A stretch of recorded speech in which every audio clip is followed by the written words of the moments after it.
Have you ever noticed, the harder you try, the worse life seems to get? No matter how much you plan, push, or control, something always resists. But what if the breakthrough you're chasing won't appear until you finally stop forcing it? Carl Jung discovered a hidden truth. When you release control, your unconscious begins to work for you. In the next few minutes, you'll learn why letting go isn't giving up. It's the moment everything finally starts to flow. Have you ever wondered why trying to control everything in your life feels so exhausting? Most people don't realize this, but the constant effort to force reality into a tidy, predictable shape isn't just stress. It's a spiritual contraction. The ego, as Carl Jung described it, behaves like a commander convinced the world depends on its plans. It doesn't trust the unknown, because uncertainty threatens its sense of safety. So it tightens its grip, micromanages every move, and attempts to eliminate every ounce of risk. But within that gripping tension lies a hidden trap. The more control we demand, the less alive we feel. Slowly, life becomes mechanical. Goals become checklists, days become routines, and spontaneity disappears. We live in a culture obsessed with optimization, schedules, hustle, productivity. Control has become a modern idol. We're taught that success means knowing exactly what we want, how to get it, and how to avoid every detour. But without trust, the system collapses into anxiety. The ego tries to manage everything it touches: other people, emotions, outcomes, time, even the future. Yet the world is not a spreadsheet. It's an ecosystem. When we force everything into our timeline, we unknowingly close the door on the deeper mystery that makes life meaningful. And as soon as something deviates from our script, fear arrives. Jung understood that excessive control isn't strength. It's fear dressed as responsibility. It's the ego defending itself from the truth that life moves according to far more than conscious thought. Your inner world can't be conquered by force. Try to compress chaos, and you only create more tension, like trying to dam a river with your bare hands. The ego believes, if I don't hold it all together, everything will fall apart. That belief is heavy. It breeds burnout, exhaustion, resentment. Not because we are weak, but because we are carrying a weight that was never meant to be held alone. The issue isn't wanting to handle things. It's believing you must handle everything. When control becomes obsession, we lose the ability to listen, to intuition, to synchronicity, to subtle signals guiding us elsewhere. The ego shouts, do more. The soul whispers, just be. And that is where Jung's philosophy points. Deeper trust in life, in the process, in inner guidance. Before we can release, we must first notice how tightly we've been clenching. That awareness is the doorway to freedom. Let go. Relax. Surrender. These words sound like rebellion in a world that worships performance. We've been taught that surrender is failure, but spiritually it is maturity. Jung reminded us, strength is not in tightening, it's in opening. Surrender is not passivity. It is trust in a wisdom larger than the conscious mind. It is permission for life to move as it must. When we loosen our grip, the ego panics. It enters a quiet space where answers don't appear instantly. That's the fertile emptiness where true answers form. Surrender does not mean giving up responsibility. It means releasing the illusion that outcomes depend solely on our effort. Think of a gardener planting a seed. His job is not to yank it upward. His job is to create conditions for growth. When effort produces friction instead of progress, the medicine is not push harder. It is trust deeper. Jung saw surrender as returning to the archetype of the self, a deeper center that knows without explaining. The ego demands maps and guarantees. The self moves like a river, winding, pausing, curving, sometimes appearing to backtrack, and yet, always flowing forward. To surrender is not to abandon the journey. It is to stop wrestling with the current. Think of a bow and arrow. The arrow must first be pulled backward, a moment that feels like retreat for it to fly. That tension, that pause is part of the launch. That is the spiritual rhythm of surrender. Not passive, not lazy, but active partnership with a force we cannot see. Those who experience profound inner shifts often describe a strange turning point. A moment they stopped fighting. A moment they allowed themselves not to know. And suddenly life moved. Not because desire vanished, but because the relationship with desire changed. Presence replaced pressure. Perception replaced calculation. Transformation hides in that shift. Jung constantly pointed toward humility. Not humiliation, but reverence for what lives beyond our understanding. We enter inner darkness not to stay there, but to find the light we sought everywhere else. In a world that demands productivity, surrender feels radical. But sometimes the most unproductive moments, silence, waiting, stillness, create the greatest breakthroughs. Silence lets you hear yourself. Pauses create space for newness. Releasing control gives you back feeling, and feeling brings you back to your center. Maybe that's why surrender feels so terrifying. It leads us inward to the places we avoided most. It's strange. The harder we try to solve something, the more tangled it becomes. The more we force, the more it resists. But the moment we relax, allow, soften, unclench, a shift happens. A hidden answer emerges. A solution appears. An idea arrives unannounced. Not by effort, but by permission.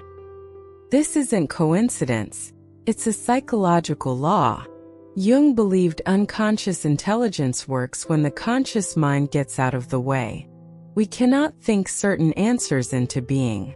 We must create conditions for them to surface.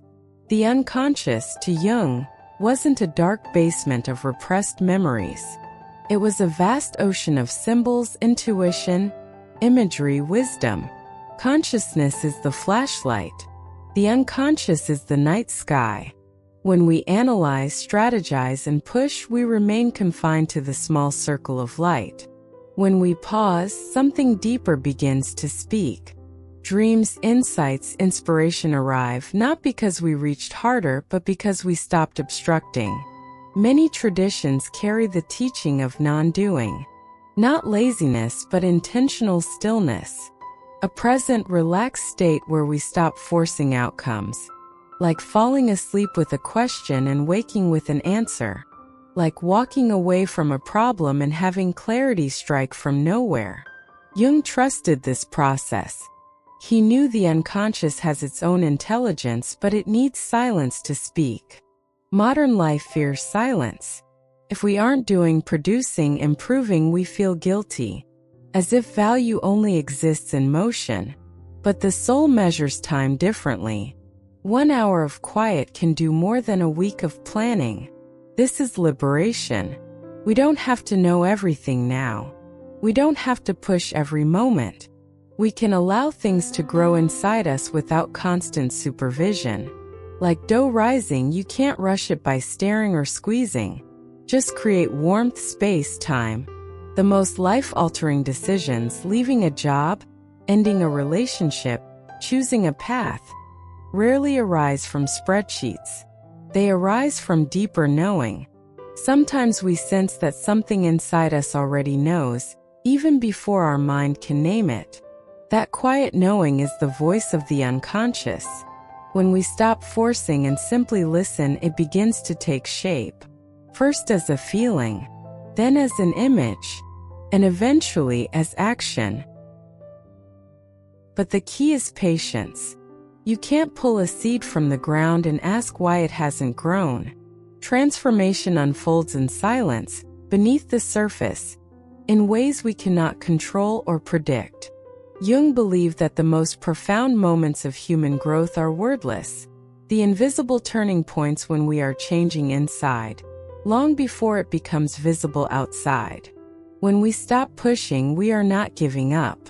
We are entering an act of deep trust, allowing an inner alchemy to occur.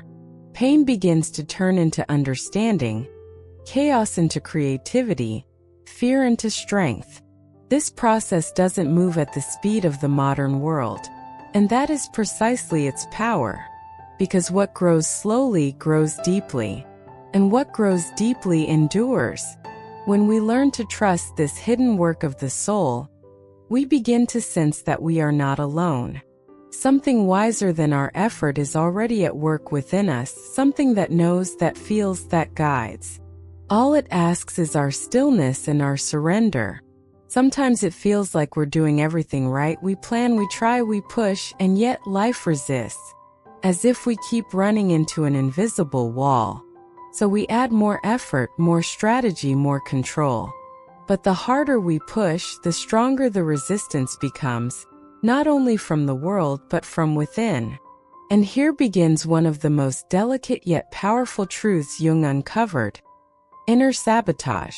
It's not a failure of willpower, but a conflict within the soul, between what we think we want and what we unconsciously forbid ourselves to have. When the ego pushes too hard, it awakens parts of the psyche that start to fight back. These parts are not enemies. They carry their own truth. They might be the wounded child who fears failure, the inner critic who whispers that happiness must be earned, or the shadow, that hidden constellation of traits we once rejected. The shadow holds immense power, not because it is stronger than our conscious self, but because it works quietly from beneath the surface. When we try to overpower it, its resistance grows. Self-sabotage is not betrayal. It's communication. A message from the parts of us that haven't yet been heard.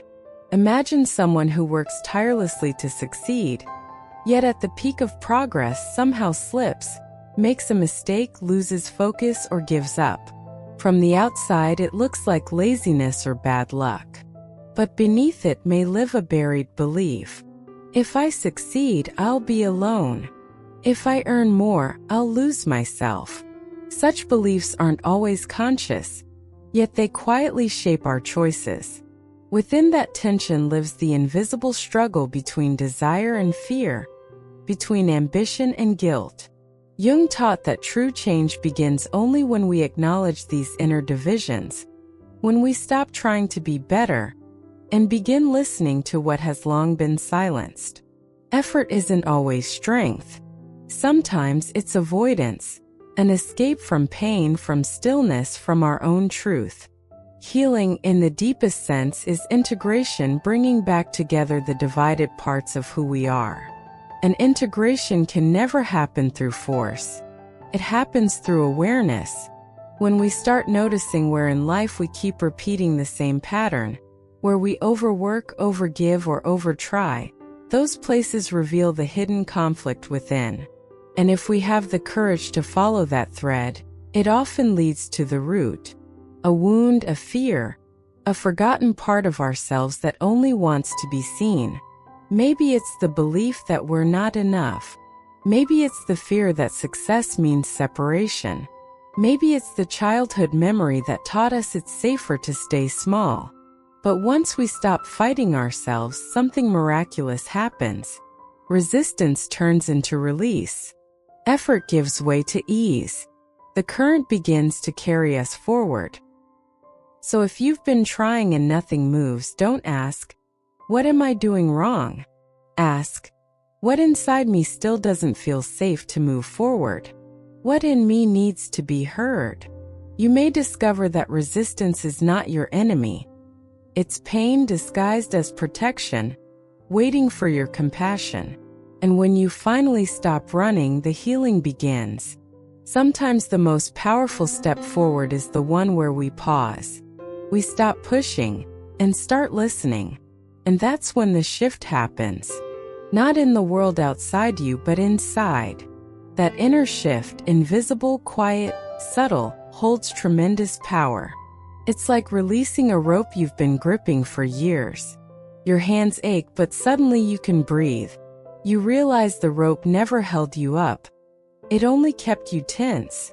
When we begin to trust the process, control dissolves into acceptance. Tension transforms into openness. And then life begins to move in ways we could never have forced. Chance encounters, sudden insights, meaningful coincidences. Jung called this synchronicity, the meaningful alignment between our inner world and the outer one. It's not magic. It's resonance. As our inner state changes, the world mirrors it back. Not as a reward, but as a reflection. When you feel peace within, peaceful people appear. When you stop chasing approval, recognition arrives on its own. When fear releases, doors open that you didn't know existed. This isn't luck. It's the natural rhythm of harmony. Jung believed that the unconscious isn't isolated, but shared like drops in an ocean. When one drop becomes still, the ripples around it calm as well. You've probably felt this. You try to reconcile with someone, and the harder you push, the colder it gets. Then one day you let go, and suddenly they reach out. Or you've searched endlessly for meaning, a job, a partner, until you surrender. And in that moment of not knowing, something unexpected appears. That's not passivity. That's trust that life knows. That there's a rhythm we don't have to control to be carried by. We all experience seasons of dismantling. Times when old identities crumble, when nothing seems stable, can feel like falling apart. But those moments are not destruction, they're preparation. Chaos clears the ground for new balance. Endings prepare the way for beginnings. The more we trust, the more we notice subtle signs guiding us forward. A phrase that stays in our mind, a book that appears at the perfect time, a stranger who says exactly what we needed to hear.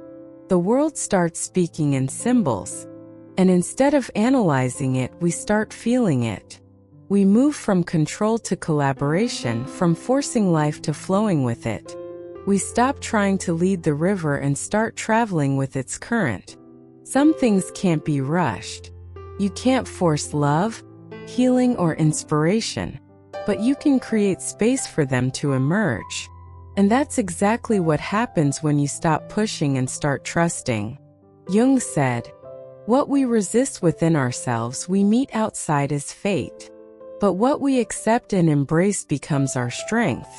Perhaps when we learn to welcome uncertainty, chaos, and stillness, life begins to move with a grace we never imagined possible. We've all felt the pressure to prove our worth to the world, to others, to ourselves. As if we're not enough unless someone sees us, praises us, validates us. That pressure is heavy, and yet it's unnecessary. Because true freedom, Jung said, does not come from what we achieve for the world, but from remembering who we are when we stop performing for it. Imagine for a moment if you no longer had to prove anything. If your value wasn't measured by success, applause, or attention, what would remain? It might feel like loss at first, but it's not. It's gain. The gain of inner freedom. When we stop seeking approval, we create space for authenticity. A freedom not based on outcome but on presence. When you no longer define yourself by what others expect, you begin to discover what truly fulfills you. That is the path to genuine happiness, the kind that doesn't depend on external applause, but arises from inner alignment. Jung often spoke of the shadow, the hidden part of ourselves that we reject or deny. Ironically, it's often this shadow that drives our need to prove our worth. Somewhere deep inside, we carry the belief that we're not enough. And that belief keeps us chasing validation. But when we face the shadow, when we embrace even the parts we once disowned, something shifts. We stop needing to prove. We start to live. And that is the most powerful freedom there is. The freedom to be fully yourself. And just as importantly, to let others be themselves too. Because when you no longer compete for worth, you can finally connect from truth. True happiness, Jung reminded us, doesn't come from being seen. It comes from being whole. And the moment you realize that everything you've been searching for outside has always lived quietly within, that's when you finally come home. And so remember this: the moment you stop forcing, life begins to unfold. Not because you gave up, but because you finally made space for what is meant to be. True change doesn't arrive through tension, but through trust. When you let go of proving, controlling, and pushing, you return to the quiet truth of who you are. And from that truth, everything else finds its place. Stay present, stay open, and trust the unfolding.